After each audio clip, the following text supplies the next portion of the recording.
to you. Thank you so much for tuning in. This is Keep It Simple on Gov TV. My name is Tolu Okeminde. I have Jude Ojolape and Kemi Afolabi with me in the building. Give it up, give it up, give it up. Okay. Top of the day to you. My name is Ojolape Jude. I'm here today. Right with me is. I don't pass that now. Oh, this is not good. See, now, if you see anybody that will wire money into your account, I know that. My name is Kemi. It's good to be here. It's good to be here. It's good to be here. I mean, no. And then there's this feeling that I personally get, and I want to be sure that you guys can, you can identify with me. It resonates. Anytime I'm down or just like I'm just way down, if I see anybody to give me money, like I'll be ginger. Like I'll just be happy. So I'm like, there's sometimes you'll be like, God is the source of my happiness. So I'm not serving my money, but truly. Wait. Am I the only one on this table? Wait. Let's do giveaway. What's the account number? What's the account number? 111 GTB. It's not that much. Anybody? What's happening? Do the giveaway. Do the giveaway. I want to do giveaway It's here. the giveaway. Okay. GTB, right? Yes, GTB. Okay. 011 26 75 155. My PA, please confirm if any alert has entered. It went and now we can see what is happening Oh here. yeah. Please, I need to see the amount. Go back again. Let me see the amount so I can announce Must it to our you see? viewers. Error called you. Hallelujah. You. No, I'm sure. I wanted to tell our viewers the amount you are sending to her Why so that will we you? can rejoice with her. No. You don't have to rejoice. Call the account number again. It's 011. Please, oh. It's 011 26 We must get this money. 75 so much time on it. 155. Right away, we are doing giveaway on this show today. Okay. Yeah, and I'm the first beneficiary. See, that's why it's good to open up and talk. Yeah. Yes. You're getting like 1,000. Again. Error gone. But I actually saw the 1,000 Yes. naira. So you can give it to her. I saw it actually. So you can give it to her. Yes, Now I feel so pumped. My shoulder pad has gone higher. But really, I'm not the only one that feels this way every time you get free money. Or free food, just free lunch dates, free anything. Let's do free things today. I will kill you there. But how are you guys doing? Yeah, we are fine. Kemi, how are you? Very well, thank you. All right, without further ado. Wait. She's dull. I don't know. I even thought the away? money thing would even. Do you want to give away to ginger your spirit? She needs some. Don't worry, I will The first share. giveaway, it has all gone through. It will go when it goes through. When it don't worry. goes through, you can now try the second I will one. give you 5%. It's only God that can give 10%. You, I'll give you 5%. There is not. You don't know the amount so you won't get first. Because We are going on a short break. When we return, when we return, we're going to be talking on our discourse for today. Yeah, please stick around. We'll be right back. Don't go anywhere.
Welcome back from the break. If you're just joining us, it is Keep It Simple on Gov TV, and we're looking at godly parenting. This is a continuation from our last episode, and we established that, from the last episode, we actually shared our experiences growing up in, Christian family background. Yeah. And one of the things that I actually picked away from the discussion that day was basically the fact that parents, whether they know it or not, they actually train their children through what they do. And that was a point raised by Kemi, where you shared the fact that your parents, they actually teach and do.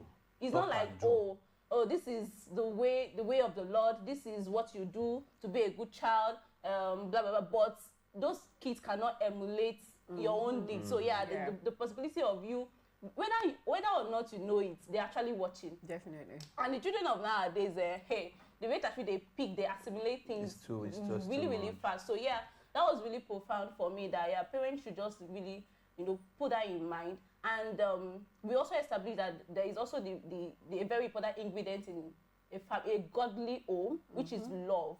Yeah. God is love, and you would also want to see your kids as a gift from God to you. Sure. So you must be able to nurture them in the way of the Lord, teach them what they should know, love them, unreservedly, and they can as well take that up moving forward, even into adulthood, when they will begin to have their own family and all of that. Yeah. So having established all of that, let's just really relate this thing to current day, happenings.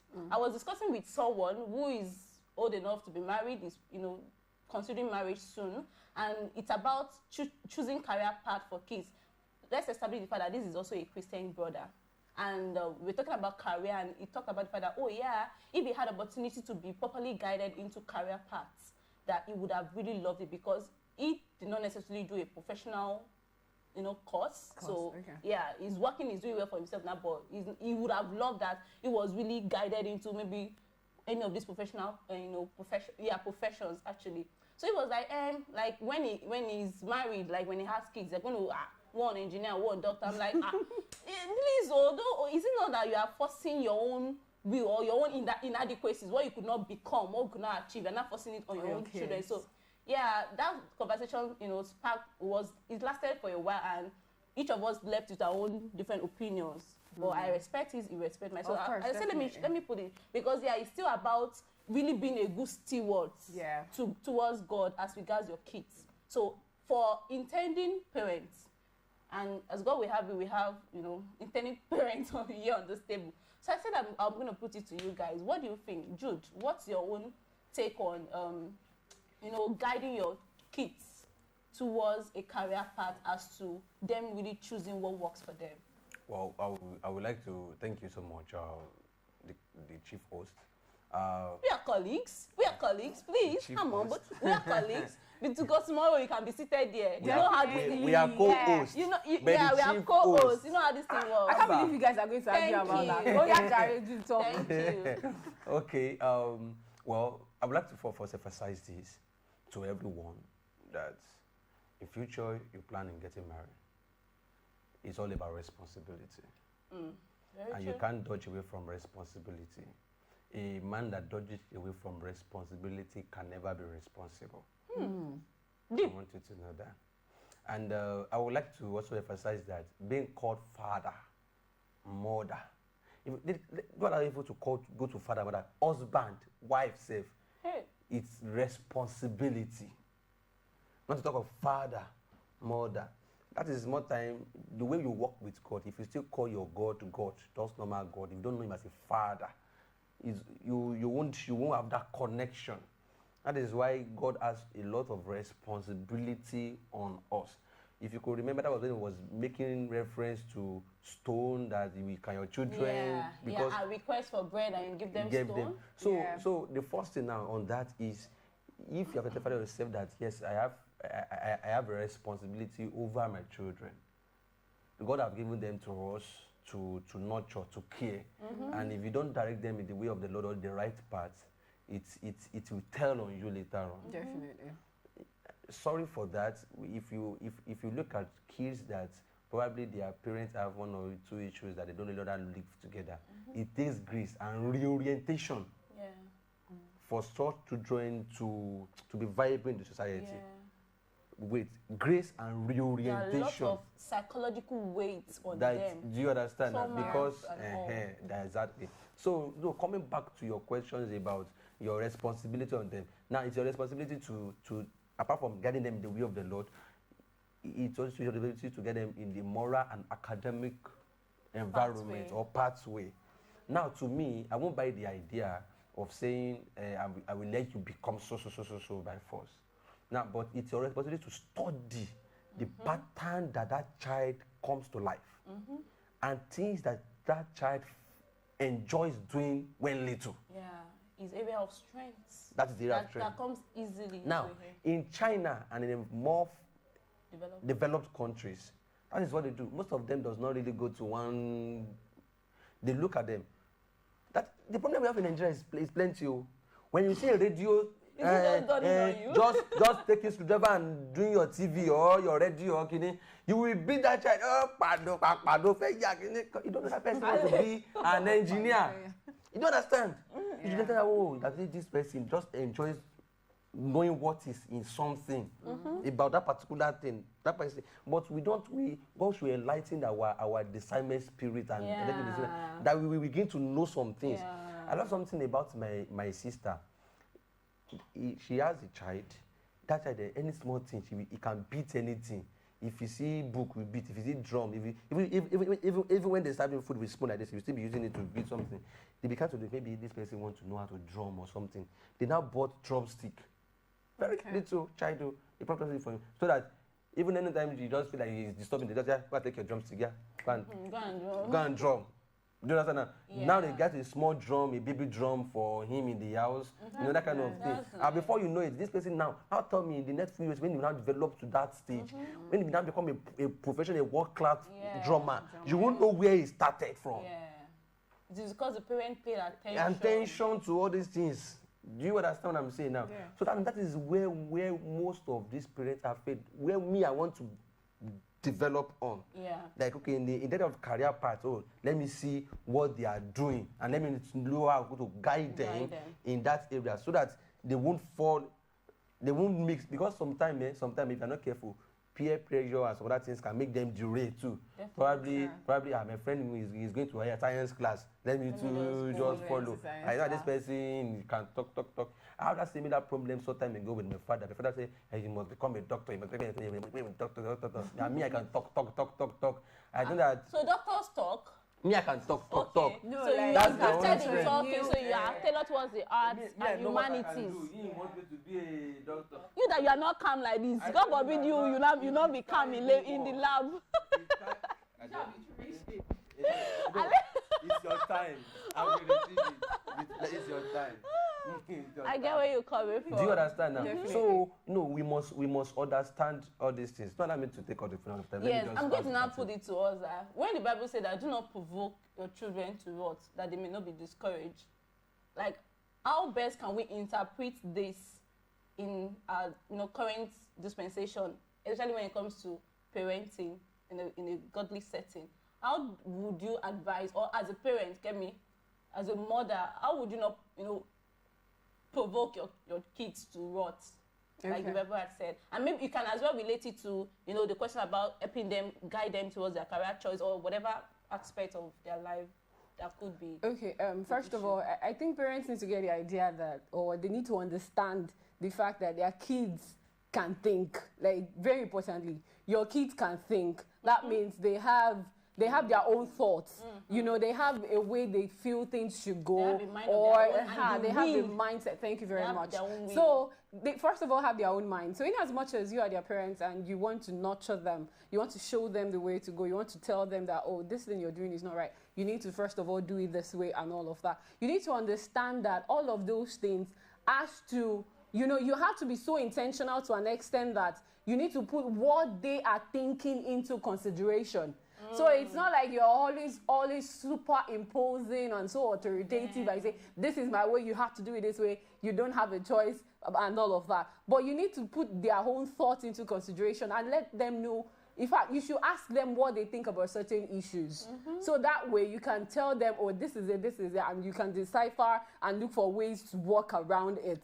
You understand what I'm saying? So in as much as we understand that, oh, we are in a place of authority, so I have authority over my kids. If you overdo it, the kid, thank you, it's a problem, because eventually the kid might become a rebel, and which might eventually become a problem for you. So as a parent, you don't want to overdo things, so as not to bring about the whole wrath and bring about unnecessary problems from your kids. You don't want to overdo things. You want to listen to them, and you want them to do things that you think it's perfect, of course.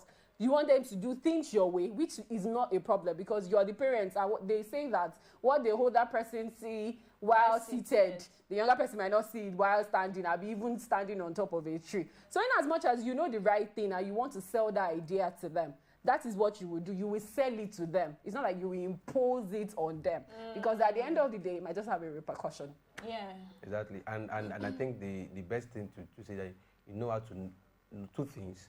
One, have a listening here as a parent. Many parents does not have that listening ability. Yeah. There's difference between hearing and listening. Definitely. There's a large difference between hearing and listening. So have that listening ability to your children and know how they feel. Just like you have said the other time, that they have a will.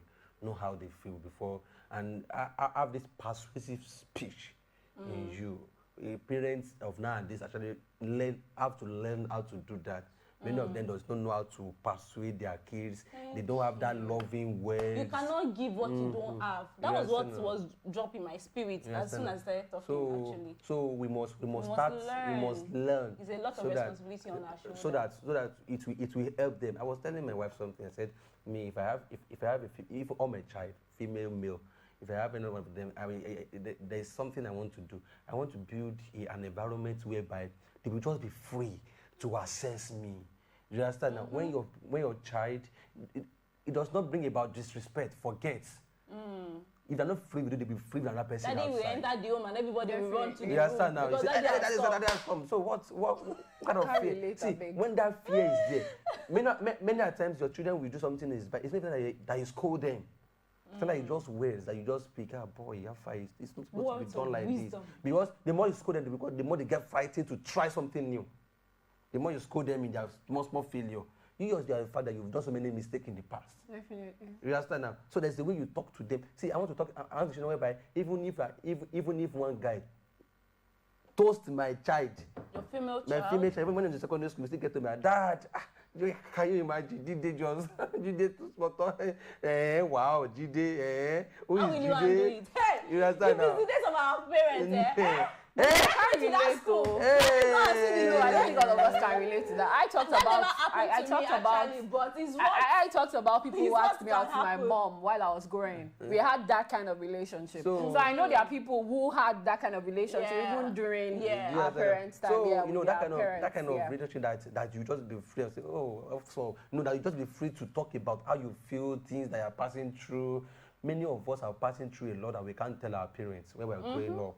Because what would daddy say about this? What would daddy say about this? They will think that kind of thing. And if you can't rely on your parents at that time, you will want to rely. You just let me just do what I know how to do. Do you understand? So all these things, I want to build that relationship that at the same time they will be happy.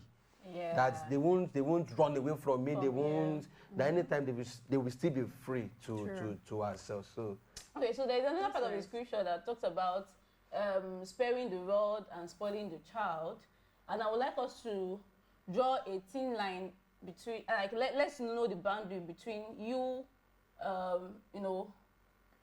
giving your kids full access to you, you taking care of them, nurturing them, and showing them love.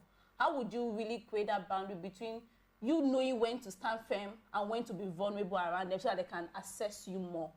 I don't know if you get what I'm trying to say. So yeah, it's good to want to give them that space where everybody is cool, calm, collected. They can access you, they can talk to you, they can share burdens with you, and you can even want to make compromises for them just to allow for their wills and their minds and all of that.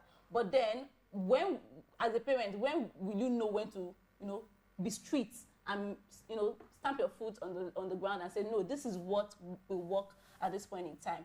Yeah, because a lot of time we in fact we've had cases of parents like that. Some may want to over pamper, and some they are too harsh. So for parents also, how do we draw the line? How can we balance this thing? Okay. It's open. Okay, so parenting for me, I think it takes a lot of intentionality. Like you have to be really intentional. That means you know what you're doing part-time. Like you can't just do things out of the subconscious. So you want to train your kids with a lot of intentionality. So that means you know when to be firm and you know when to, oh, of course, okay, it's fine. You can just look over certain things they do. But when you love someone, you want to chastise them. So the way you want to do it now is dependent on you and your partner. And that is why I feel like these are things you should discuss. Personally, I'm that mother that will beat my child. But my husband is not like that.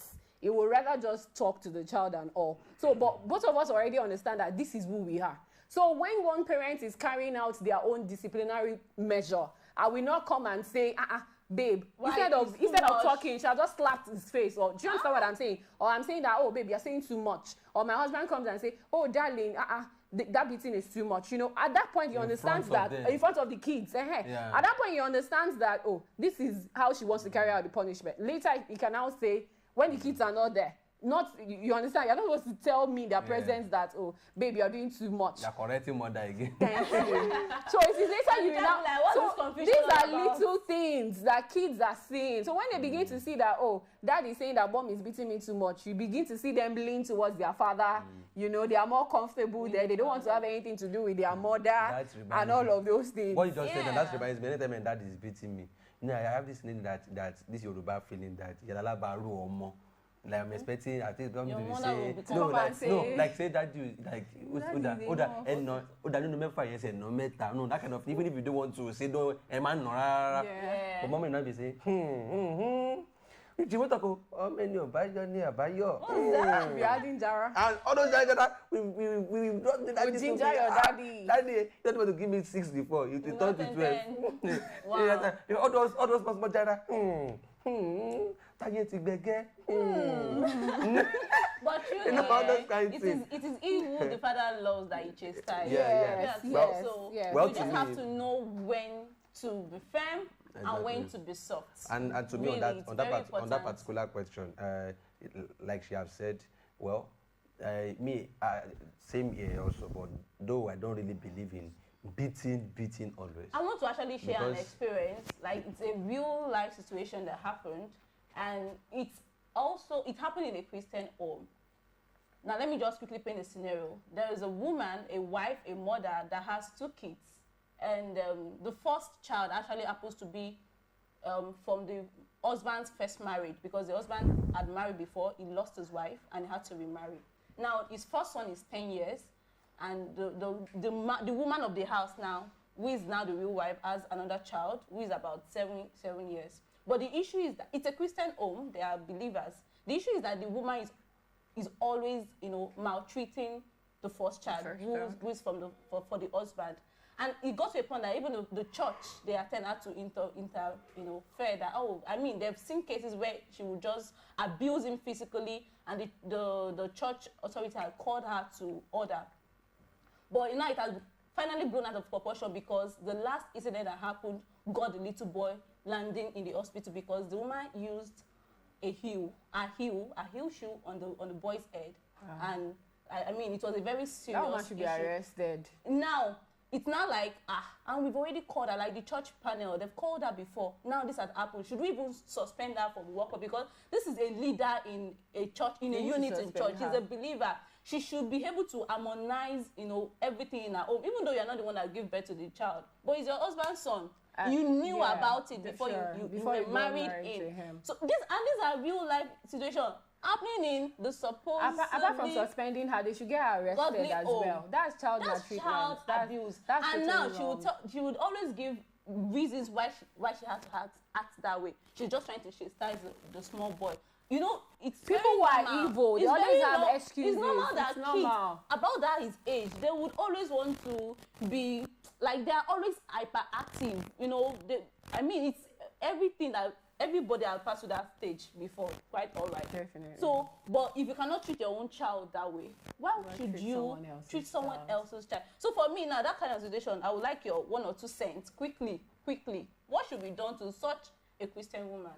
I mean, I already said it now. She should be suspended. Since the church already interfered and she still felt she was going to continue that way, she should first of all be suspended. And secondly, unpopular opinion, very unpopular. They might not want to listen to that. But the fact is that she should be arrested. I'm telling you. Because that child is a complete human being. You don't treat someone like that.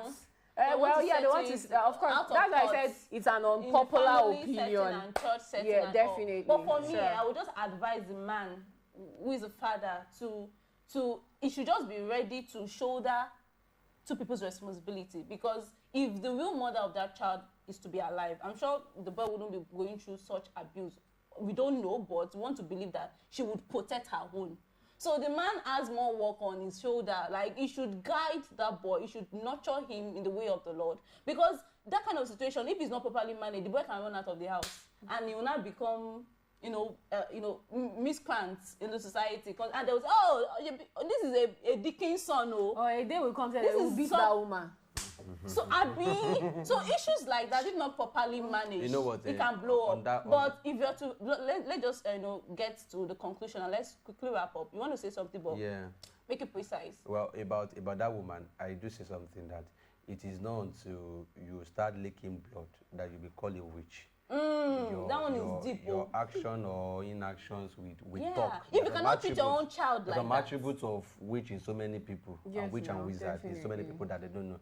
So I think that lady, if you don't want to take it in a legal way, do deliverance for her. That's if they detain her for like 3 days, she'll be okay. Somebody that'll be so okay. that she can feel, the same pain. You just tell the policeman, Eshabama no, like once or twice in a day. That means that like once or twice in a day, just give her like the beating of her life. By the time she comes out to be that child, girl. But do you know what I think of? But of course. The truth is, we cannot give what we don't have. If you check away, that woman, I said, maybe a product of a dysfunctional family setting. So probably she lived with someone that maltreated her, or she probably had a stepmother that treated her that way, and she felt that, she's not married, she cannot really accommodate other people's children, and she would, dish out what she had experienced. So, bottom line, the foundation is actually very important. See, this is not to downplay whatever experience people have gone through. We all don't have the same experience. Some person have to live with other people. Probably you lost your parent or something,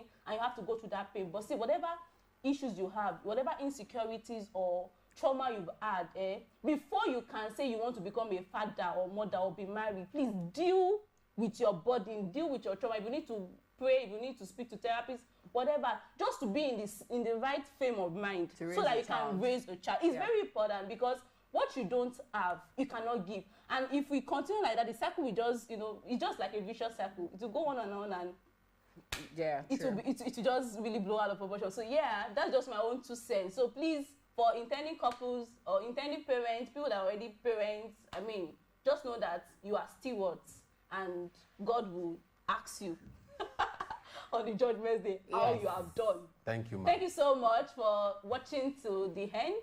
I hope you learned a thing or two, and if you also want to contribute to this topic, please leave your comments in the comment section. Thank you so much. Join us same time, same station on another episode of Keep It Simple. Till then, enjoy the rest of the day.